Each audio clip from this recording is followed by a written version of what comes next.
우리들이 정말 사랑하고 싶죠? 근데 인간적인 사랑은 다 하고 살고 있어요. 근데 정말 하나님께서 우리들에게 하기를 요구하시는 그 참사랑은 사람의 힘으로는 못합니다. 그래서 하나님께서 사랑하는 자들아 우리가 서로 사랑하자 하는 그 참사랑은 정말 사람의 힘으로 하는 것이 아니고 그 참사랑이 하나님께로부터 와야만이 할 수 있습니다.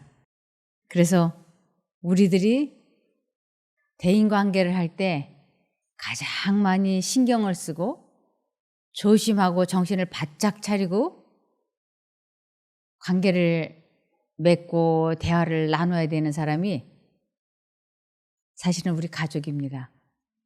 그래서 우리들이 근신하여 깨어 있어야 할 때가 바로 부부간의 대화를 나눌 때, 부모 자식지간의 대화를 나눌 때, 그 다음이 이제 이웃이 되겠습니다. 다른 친구라든지 이웃이 되겠습니다.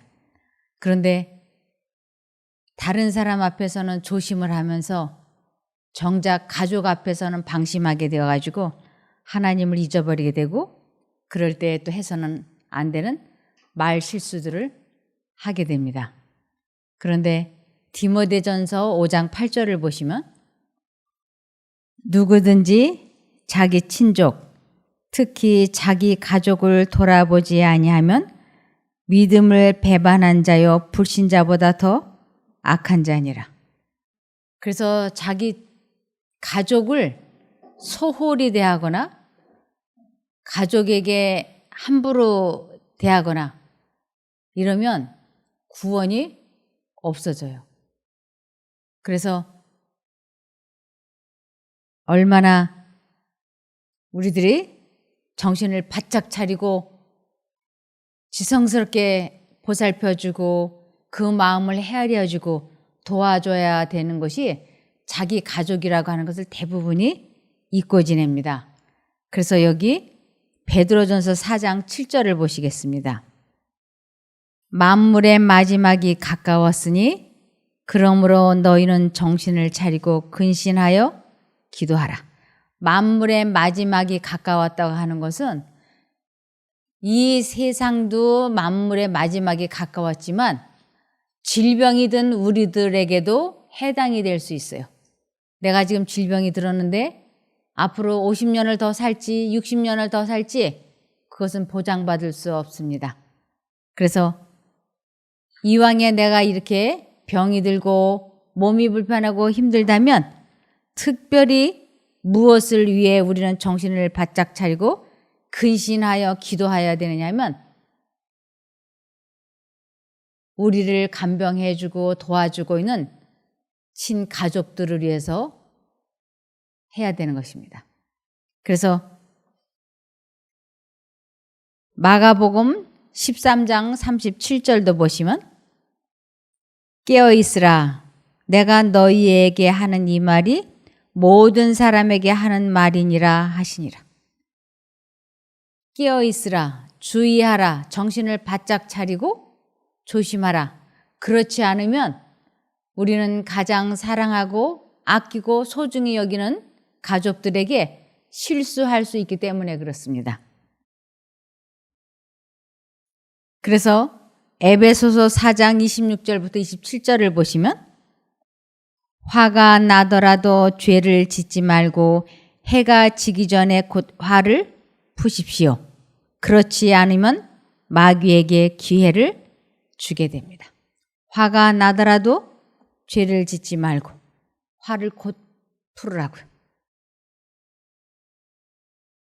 우리들이 언제 이 가족에게 화가 나느냐 하면 부부간에 부모 자식지간에 언제 욱하고 신경질이 나고 화가 나느냐 하면 상대방이 내 말을 따르지 않을 때, 내 말대로 하지 않을 때, 그래서 일이 잘못되어졌을 때 내 말을 따르지 않는 상대방에 대해서 욱하고 화가 나고 신경질이 나죠. 그것이 내가 그렇게 신경질을 내고 화를 내는 게 아니고 사단이 그 순간 기분 나쁜 감정과 느낌을 주입시키고 그것으로 인해서 실수를 하기 때문에 우리들이 언제 정신을 바짝 차리고 근신하여 깨어 있어야 되느냐면 상대방과 부모 자식 간에 부부 간에 이웃 간에 대화를 나눌 때 그때가 바로 정신을 바짝 차려야 되는 순간인 것입니다. 왜냐하면 그때가 방심하는 순간이고 방심하게 될 때 실수하기 때문에 그렇습니다. 그래서 화가 나더라도 죄를 짓지 말고 해가 지기 전에 곧 화를 푸십시오. 그렇지 않으면 마귀에게 기회를 주게 됩니다. 고린도전서 13장 1절부터 보시면 고린도전서 13장 1절부터 5절까지를 보시겠습니다. 내가 사람의 방언과 천사의 말을 하더라도 사랑이 없으면 소리나는 노새와 울리는 꽹과리에 지나지 않습니다. 내가 예언하는 능력을 가졌고 온갖 신비한 것과 모든 지식을 이해하고 산을 옮길 만한 믿음을 가졌다 하더라도 사랑이 없으면 아무것도 아닙니다. 제가 성경 강의 잘하죠? 네. 자화자찬해서 안 됐습니다만 제가 예수님의 사랑을 여기에서 잘 전해요. 그리고 사랑의 말을 하고 성경을 잘 풀이해서 강의하고 그래요. 그런데 저에게 뭐가 없으면, 사랑이 없으면 아무것도 아닌 거예요. 금요일 날 11시에 제 남편이 부산으로 출장을 간다 그랬어요. 그래서 이제 옷을 챙겨주고 이제 이것저것 준비를 해주는데 제 생각에는 날씨가 춥습니다. 그러니 옷을 따뜻하게 입고 가세요 하고 겨울 양복을 제 남편에게 권했어요. 제 생각에는 날씨가 틀림없이 추웠어요. 아침에 운동을 하는데 벌써 추워서 이렇게 두꺼운 것이 필요하다고 생각이 되고, 근데 제 남편은 아침에 운동을 하면서 바람막이 아주 제일 얇은 걸 입고 운동을 하는데 추워서 손을 이렇게 하고 운동을 했거든요. 이러고. 근데 돌아와 가지고는 겨울 양복을 입지 않겠대요. 그래서 그럼 바바리 코트를 겉에 입고 가세요. 그것도 안 입겠대요.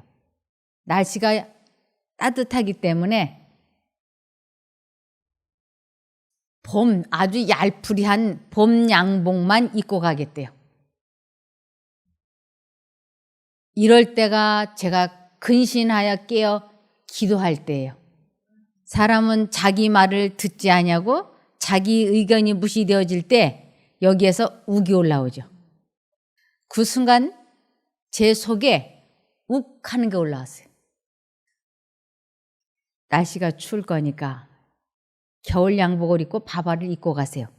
근데 다 싫다 그러고 봄 양복을 꺼내서 이렇게 만지작거려요. 이럴 때 어깃장 놓는 것이 생각나죠? 아예 여름 양복을 꺼냈어요. 여름 양복 입고 가라고. 아예 그냥. 그랬더니 제 남편이 아니요, 이거는 싫다고 그러면서 봄 양복을 꺼내 입고 갔어요. 제가 속이 부글부글 했는데 갔다 오라고 꼭 참았어요. 차가 떠나고 조금 1시간 있다가 밖을 내다보니까 바람 부는 소리가 휑휑 나면서 싸늘해져요. 근데 주변에서 누가 그러는 거예요. 오늘 저녁에 온도가 영하 1도가 된다고.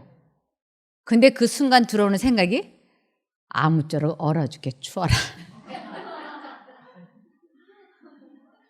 아무쪼록 얼어 죽게 추워라.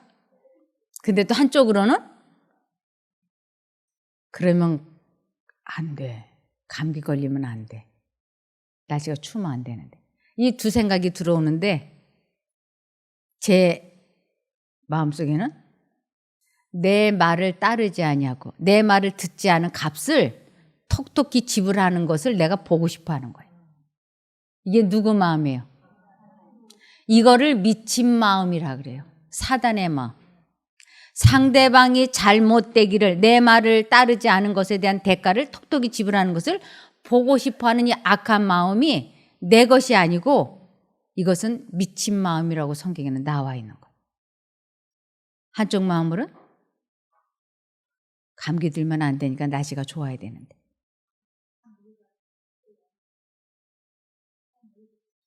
네.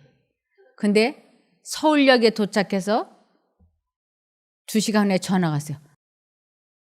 아, 날씨가 추우네. 근데 그 순간 내가 그래서 무슨 말 했다고? 내가 겨울 양복을 입고 바바리를 입고 가라고 그래서 말했는데 왜 당신 안 들어? 이 소리가 하고 싶은 거예요. 그런데 이때 어떻게 해야 될까요? 그렇죠. 하나님을 믿는다고 설교를 아무리 잘한다 할지라도 그 순간 상대방에게 사랑의 말과 사랑의 언행을 보이지 않는다면 다 무엇이라고요? 아무것도 아닌 존재라고 하는 거지. 내가 이럴 줄 알고 말했는데 왜 안 들었냐는 말이 하고 싶은 마음과 그냥 넘어가라. 그냥 넘어가. 하는 하나님의 음성이 제 마음에 왔다 갔다 하는 것이. 그래서 이때가 근신하여 깨어 기도할 때이기 때문에 예수님, 예수님 도와주세요. 그리고는 참으니까 아이디어가 떠오르더라고요. 여보, 서울역에는 그 백화점이 상시로 세일을 하는 롯데 아울렛이 있으니까 거기 들어가서 바바리 코트를 사 입어요. 그리고 가세요. 알았다고. 그런데 저녁에 전화해보니까 안 사 입고 내려가세요. 부산은 따뜻하대요. 그러냐고. 다행이라고. 근데 어저께 오후에 추웠어요. 예, 추웠어요. 이 마음에 두 가지 생각이 왔다 갔다 하는 거예요. 날마다 내 말 안 들으니까 혼 좀 나봐야 돼. 감기 좀 걸려봐야 돼. 하는 생각과 한쪽 마음으로는 감기 들면 안 되니까 아주 따뜻한 오리털 파카를 싸들고 가고 바지도 기모가 있는 바지를 싸들고 가서 입혀가지고 와야 돼. 이 두 생각이 왔다 갔다 하는 거예요. 제가 두 생각 중에서 왔다 갔다 하는데 여기서 서울역까지 가려면 2시간 전에 나가야지 돼. 5시 12분에 도착하니까 여기서 늦어도 3시에는 나가야지 돼. 아, 나가 마라, 나가 마라. 그런데 하나님께서는 저에게 이렇게 말씀하셨어요. 고린도전서 13장 4절에 사랑은 오래 참고 친절하며 질투하지 않고 자랑하지 않으며 잘난 체 하지 않습니다. 사랑은 무례히 행동하지 않고 이기적이거나 성내지 않으며 악한 것을 생각지 않습니다. 예수님은 저에게 이 말씀을 하셨어요. 사랑은 상대방이 실수했을 때, 그래서 그것이 잘못 풀어졌을 때 책망하는 것이 아니고 참고 친절하게 잘 대해주는 게 사랑이라고. 제가 이 생각이 스치고 지나가는 걸 보면서 주님께서 지금 나에게 말씀하시는구나. 이제 그만 머뭇거리지 말자. 그리고 가자. 그래서 제가 3시 20분까지 옷을 다 개켜가지고 가방을 들고 여기서 버스 타고 전철 타고 그리고 서울역까지 갔어요. 그리고 서울역 여기에 가서 기차에서 내리는 사람에게 두꺼운 옷을 위아래로 입히고 그리고 같이 저녁을 먹고 집에 돌아왔어요. 그랬더니 제 마음이 아주 편안한 거예요. 그렇게 하지 않고 그냥 집에 기다렸더라면 편안하지 않았을 거예요. 그런데 제 남편이 말로는 아유 뭘 나와 이렇게 안 나와도 되는데 그러면서 옷은 제일 먼저 꺼내서 입고 화장실에 뛰어가서 기모바지로 또 싹 봄바지에서 기모바지를 바꿔 입고 아유 안 와도 되는데 뭐 제가 그래도 얼어 죽을까 봐 갖고 왔지. 아 인도 정도 날씨에 뭘 얼어 죽어. 그러면서 다 입고 아우 덥다 더워. 그리고는 둘이 집에 왔어요. 근데 집에 다 오는데 제 남편이 바깥에 이렇게 내다보면서 하는 말이에요. 고마워. 기어 들어가는 소리. 고마긴 고운데 자존심이 있어가지고. 고마워. 그래서 고맙긴 뭐. 그러고는 말았어요. 그런데 하나님께서는 고린도전서 13장 13절에 그런즉 믿음, 소망, 사랑 이 3가지는 항상 있을 것인데 그 중에서 가장 위대한 것은 사랑입니다. 하나님 믿는다고 하면서 이렇게 시간 강의를 하면서 나에게 있어서 가장 소중한 사람, 나를 가장 가까이에서 지켜보고 있는 사람에게 친절한 행동을 하지 않는다고 하는 것은 하나님을 믿지 않는 사람보다 더 악한 것이라고 하나님께서 저에게 말씀하셨습니다. 그러면서 사랑에는 꼭 뭐가 필요하냐면 꼭 뭐가 필요하냐면 로마서 5장 4절입니다. 인내는 연단은 소망을 이루는 줄 알미로다. 사랑에는 반드시 뭐가 필요하냐면 인내가 필요해요. 결국 자기 자신과의 싸움에서 이겨서 이 감정 조절을 하는 것을 참사랑이라고 하는 것이었습니다. 에베소서 4장 26절, 27절입니다. 화가 나더라도 죄를 짓지 말고 해가 지기 전에 곧 화를 푸십시오. 그렇지 않으면 마귀에게 기회를 주게 됩니다. 욱하고 화가 나더라도 이것을 예수님을 불러서 그분의 능력으로 감정을 가라앉히고 화를 폭발하지 않는 것을 그 사람을 진심으로 사랑하는 사랑의 표현이다. 이렇게 말씀을 하시는 것이에요. 그래서 참사랑은 오래 참고 성내지 않는 것을 참사랑이라고 한다 하고 이렇게 정의를 내려놓은 것입니다. 그러면서 해가 지기 전에 곧 화를 푸십시오 그랬어요. 이 화를 풀지 않으면 결국은 터지니까. 그래서 상대방의 악한 것을 생각하지 않는 것이 참사랑이라고 고린도전서 13장 5절에 6절에 말씀하고 있어요.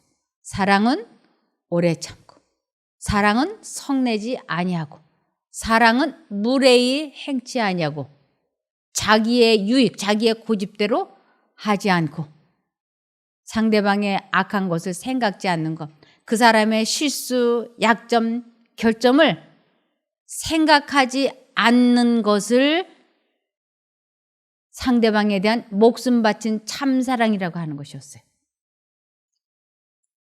그래서 이 마음속에 상대방에 대한 약점과 실수와 결점을 곰곰이 생각하고 있는 그것을, 그 사람을 미워한다, 멸시한다, 업신여긴다라고 하는 것이에요. 그런데 우리 마음속에 배우자에 대해서, 자식에 대해서, 부모에 대해서 좋지 않은 생각을 곰곰이 하게 되면 결국은 사이가 벌어져요. 그런데 상대방에 대한 악한 생각을 머릿속에 떠오를 때마다 그 생각을 하지 않겠다고 결심을 하고 기도하면, 하나님을 부르면 그 악한 생각에서 해방이 되어지는데, 그것을, 그 사람을 사랑한다라고 하나님께서 말씀하고 계시는 것입니다. 그래서 해가 지기 전에 곧 화를 풀으라고, 아침에 부부간에 말다툼하고 출근을 했는데 여자가 집에서 계속 남편과 결혼한 것을 후회를 하고 남편을 미워하고, 이 생각을 골똘히 돌리지 말라고요. 그렇게 되면 남편이 들어오자마자 바로 화를 폭발하게 되는 것을 마귀에게 틈을 주었다라고 하는 것입니다. 그래서 욱하는 감정이 올라올 때 하나님 가라앉게 해 주십시오. 그리고 그 감정을 가라앉고, 그리고 상대방에 대한 좋지 않은 생각을 하지 않으면, 하나님께 기도를 해서 그 생각을 하게 되지 않으면 하나님께서 상대방에 대한 결점이 사라진 그 자리에 그 사람에 대해서 감사하고 고마운 생각으로 하나님이 채워주시는 것이에요. 그럴 때, 아, 내가 이 남자로 인해서, 이 여자로 인해서 이 가정을 이루고 사는 게 얼마나 감사한가. 그리고 아직까지 내 곁에 이렇게 살아있어 주는 것이 얼마나 감사한가. 그러면서 마음이 편안하게 되는 것을 경험할 수 있는 것입니다. 그래서 잠언 17장 9절을 보시면, 허물을 덮어주는 자는 사랑을 구하는 자요, 그것을 거듭 말하는 자는 친한 벗을 이간하는 자니라. 허물을 덮어주는 자는 누굴까요? 예수님이세요. 우리 마음의 상대방에 대한 허물을 계속 덮어주는 역할을 하시는 분은 예수님이세요. 또 반대로 상대방의 허물을 계속 생각나게 하는 존재는 사단이에요. 그래서 사단은 부부간에, 부모 자식지간에 그 상대방에 대한 좋지 않은 생각을 거듭거듭 생각하게 함으로 인해서 관계를 이간시키는 역할을 하는 것은 사단이에요. 그리고 하나님께서는 거듭거듭 상대방의 감사함, 고마운 점, 장점을 생각하게 하심으로 그 사람이 좋게, 감사하게 여겨지게 하는 것은 성령 하나님께서 하시는 것입니다. 그래서 잠언 19장 11절을 보면, 아주 가장 훌륭한 사람의 특기가 분노를 참는 것이 사람의 슬기이며 남의 허물을 덮어주는 것이 자기의 영광이다. 가장 훌륭한 사람, 가장 훌륭한 아내, 가장 훌륭한 남편, 가장 훌륭한 부모, 자식은 분노를 참는 것이며 상대방의 허물을 덮어주는, 즉 용서하는 것이 그 사람에게 있어서 가장 큰 영광이 된다고 하는 것입니다. 그러면서 사람은 절대로 자기가 어떤 사람인지를 깨닫는 것이 불가능하다고 성경에는 나와 있어요. 내가 어떤 사람인지, 얼마나 내가 악한지, 어리석은지, 미련한지, 내가 주변 사람들에게 얼마나 불편함을 주는 사람인지 자기 스스로 이것을 깨달을 수 없다고 성경에는 나와 있어요. 시편 19편 12절. 자기 허물을 능히 깨달을 자 누구리요? 나를 숨은 허물에서 벗어나게 하소서. 나로 인해서 주변 사람들이 얼마나 불편한지를 자기로서는 깨달을 길이 없다고요. 하나님께서 깨닫게 해주실 때에만 나를 숨은 허물에서 나를 두르고 있는 이 결점이 무엇인지 모르다가 하나님께서 나 자신을 거울에 내 얼굴을 비춰보듯이 하나님께서 나를 보시는 것처럼 다른 사람이 나를 보는 것처럼 나 자신을 객관적으로 볼 수 있게 해주시는 분이 하나님이세요. 그렇게 보게 해주시고 우리의 결점에서 우리를 벗어나게 해주실 수 있는 분은 하나님 뿐이시라고요. 저는 과거에 제 자신이 어떤 사람인지 몰랐어요. 지금도 잘 모르지만 내가 주변 사람들에게, 남편에게, 자식에게, 시부모에게, 이웃 사람들에게 얼마나 불편함을 주고 얼마나 힘들게 하고 있는지를 전혀 몰랐어요. 그러면서 내가 꽤 괜찮은 사람, 쓸만한 사람인 줄 알았어요. 이리 봐도 괜찮고 저리 봐도 괜찮은 사람으로 속고 있었어요. 근데 어느 날 하나님께서 제 자신을 객관적으로 볼 수 있는 계기를 마련해 주셨어요. 그때 제 자신을 객관적으로 보면서 아, 내가 미친 사람이구나. 내가 정말 미친 사람이구나. 하나님의 음성을 알아듣지 못하고 내 생각이 옳다라고 사는 그 자체가 하나님께서 보실 때는 미친 마음을 품은 거라고 말씀을 하셨어요. 그러면서 이 성경을 다시 보기 시작을 하니까 제가 얼마나 어리석은지. 그래서 자기 허물을 능히 깨달을 자 누구리요? 나를 숨은 허물에서 벗어나게 하소서. 이 기도가 나의 기도가 되기 시작했어요. 그러면서 상대방의 실수와 약점과 결점이 생각되어지고 느껴질 때마다 그것을 생각하지 않겠다고 굳게 결심을 하고 하나님을 부르짖기 시작했어요.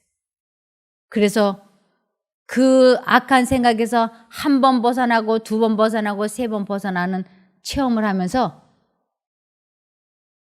비로소 제 감정 조절이 되기 시작을 했습니다.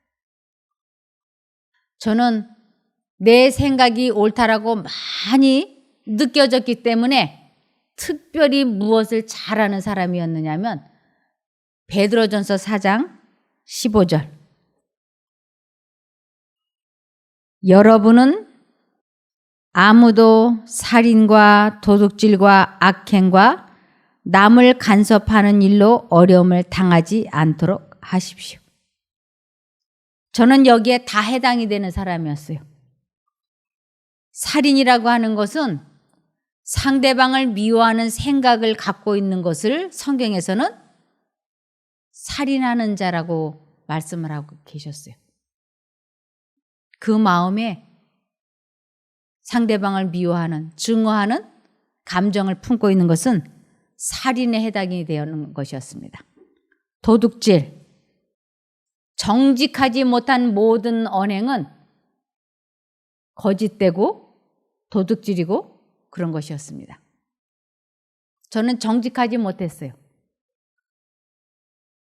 악행, 상대방을 사랑하지 못하고 친절하게 대하지 못하는 거, 배려하지 못하는 거, 자선 행위를 이기심 때문에 못하는 것, 이런 것들이 다 악행에 속하는 것이었습니다.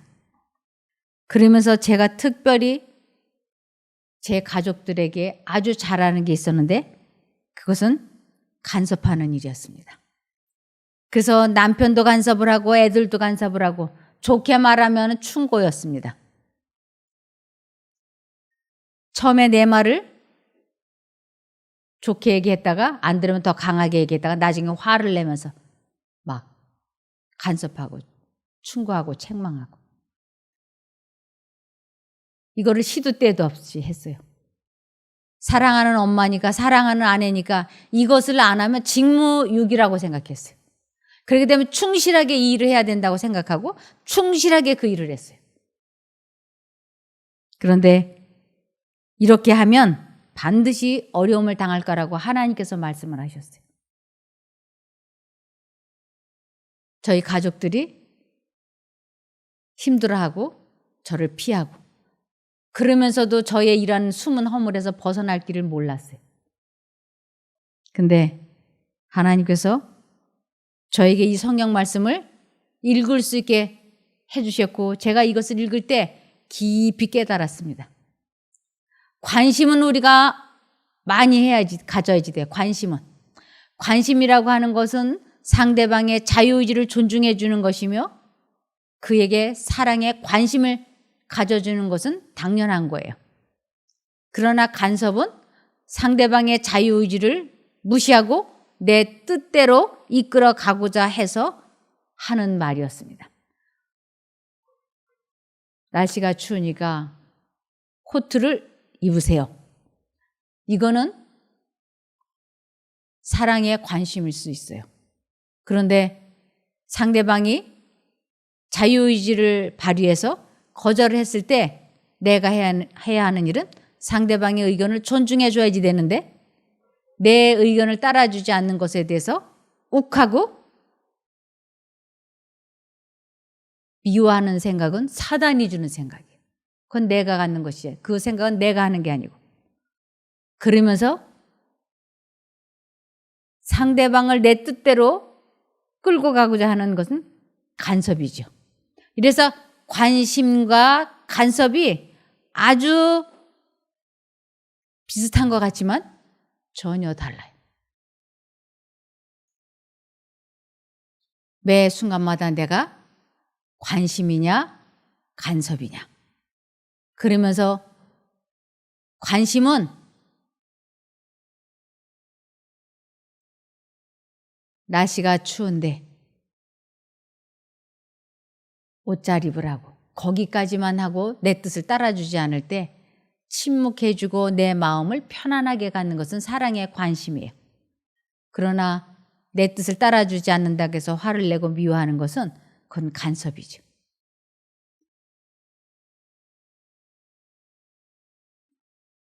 매 순간마다 상대방을 사랑으로 포용하고 이해하고 배려하는 것은 우연히 저절로 되는 것이 아니고 그것은 매 순간마다 내가 하나님을 선택을 하고 그분과 연결이 될 때만 그런 사랑을 할 수 있어요.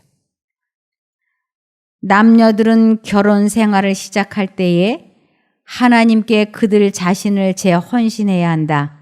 아무리 신중히 또는 현명하게 결혼 관계가 성립되었다고 할지라도 결혼 예식을 이루는 당시에 완전히 결합되는 부부는 적다. 결혼 생활에서의 두 사람의 진정한 결합은 후년의 일이다.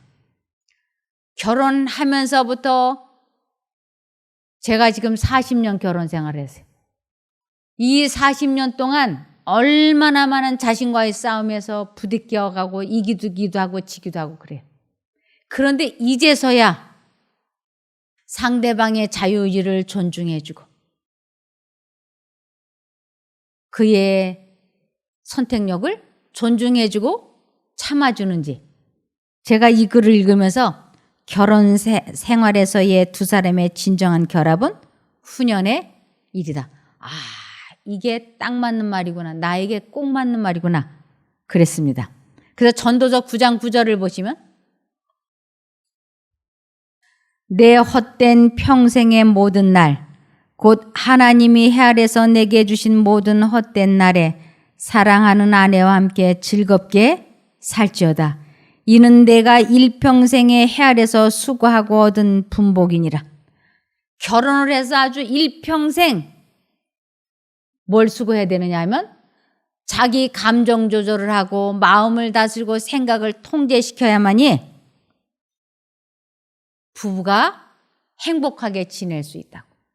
이 부부 음식이 좋은 것은 우연히 저절로 되는 것이 아니고 인내와 연단을 통해서 되어진다고 하는 것입니다. 그래서 매 순간마다 자기 감정을 조절을 하고 상대방에 대한 성격 나쁜 것을 생각하지 않고 그에게 친절하게 배려를 해서 사랑하게 되는 것은 하나님과 연결될 때만 가능하기 때문에 그것을 마태복음 19장 6절 이러한즉 이제 둘이 아니요 한 몸이니 그러므로 하나님이 짝지어 주신 것을 사람이 나누지 못할지니라 하시니 하나님의 능력으로 자기 감정을 조절을 하고 상대방을 친절하게 잘 대해줄 때 두 사람의 마음이 하나로 연합이 될 수 있다고요. 이것을 하나님이 짝져 주신 것을 사단이 나누지 못한다라고 하는 것이죠. 우리는 흔히 기도하고 목사님이 중매수고 교회에서 목사님의 주례로 결혼하면 하나님이 짝져 주신 것이라고들 생각하는 경우가 있는데 그것은 많이들 그렇게 생각하고 있지만 성경에서 말하는 정말 하나님이 짝져 주셨다고 하는 것은 하나님의 능력으로 자기 감정 조절을 하고 상대방에게 오래 참아주고 상대방의 약점과 결점을 생각하지 않는 그러한 경지에 들어가는 것을 하나님이 짝져 주셨다고 말씀을 하시는 것입니다. 그래서 우리는 결혼 문제에 대한 열기가 그리스도의 임박한 재림의 징조들 중에 하나가 되고 있는 마지막 시대에 살고 있다. 사람들은 결혼 문제를 하나님과 상의하지 않는다. 세속적인 마음의 충동을 충족시키기 위하여 종교 의무 원칙이 희생되고 있다. 두 사람의 결합을 과시하거나 지나치게 경축하는 일이 없어야 한다. 행복한 결과를 가져오고 하나님의 인정을 받으며 당사자들로 하여금 보다 좋은 위치에서 하나님께 영광을 돌리게 하는 결혼은 100쌍 중에 한 쌍도 없다. 불행한 결혼으로 인한 악한 결과는 이루 헤아릴 수가 없다. 그러한 결혼은 충동에서 나온다. 문제를 있는 그대로 살펴볼 생각을 거의 하지 않으며 경험자들과 상담하는 것을 구식으로 여긴다. 이 세상에 수많은 사람들이 결혼하기 전에 하나님께 여쭤보지 않는다고요. 그래서 자기가 생각할 때 좋다고 생각이 되어서 결혼을 하는데 여기 깜짝 놀랄 만한 것은 행복한 결과를 가져오는 좋은 결혼은 100쌍 중에 한 쌍도 없다고 하는 것이. 우리가 누구하고 살아봐도 다 마음 아프고 후회하고 괴롭지 않은 사람이 없어요. 여기 100쌍 중에 한 쌍도 없다 그러지 않습니까? 그런데 내가 하나님과 연결이 되어서 상대방의 실수와 약점과 결점을 생각하지 아니하고 내 감정 조절을 잘하고 내 마음을 다스리면 상대방에 대한 장점이 크게 부각이 되고 결점은 보이지 않으니까 이 사람이 너무 귀하고 사랑스럽게 보여요. 그러면서 다시 태어나도 어떡할까요? 이 사람과 결혼하고 싶어지게 되죠.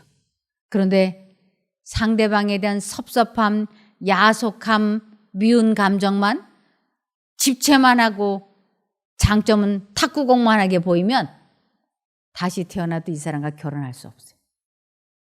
우리는 매 순간마다 근신하여 기도하면서 가장 잘 대해줘야 되는 사람이 있다면 그것은 가족입니다. 아무쪼록 우리가 가족들과 화목하게 지내게 될 때 기도문이 열리고, 그리고 기도문이 열려야 이 성경 말씀이 올바르게 깨달아지고 구원도 얻을 수가 있어요. 이 가족 간의 관계가 좋지 않으면 기도가 막히고, 기도가 막히면 성경 말씀이 깨달아지지 않고, 그러면서 나 자신도 구원을 놓칠 뿐만 아니라 가족들도 구원을 놓칠 수가 있습니다. 우리 모두 주 예수를 믿으라, 그리하면 너와 내 집이 구원을 얻는다고 하나님께서 말씀을 하셨으니, 내가 먼저 하나님을 진실되게 믿고 우리가 가족들에게 사랑으로 대해주면 우리 가족들도 사랑으로 하나님을 믿어서 구원을 얻을 수 있겠습니다. 그렇게 되기를 소원하며 말씀을 마치겠습니다. 기도할까요? 하늘에 계신 저희들의 아버지 하나님, 저희들이 하나님을 믿는다고 하면서 천사의 말을 하고 아름다운 봉사를 하고 온몸을 불사르는 데 내어주는 헌신을 한다 할지라도 그 마음에 하나님의 사랑이 없으면 아무것도 아닌 것을 알게 되었습니다. 저희들이 하나님께서 주시는 참사랑으로 가족들을 먼저 참사랑할 수 있게 도와주시옵소서. 하나님을 믿으면 마음에 평안이 오고 대인관계가 좋아지고 경제가 좋아지고 건강이 회복되고 이러한 것들을 경험하기를 원하오니 도와주시옵소서. 이곳에서 저희들이 하나님과 연합하여 그 귀한 경험을 하게 도와주시기를 예수님 이름으로 기도드리옵나이다. 아멘.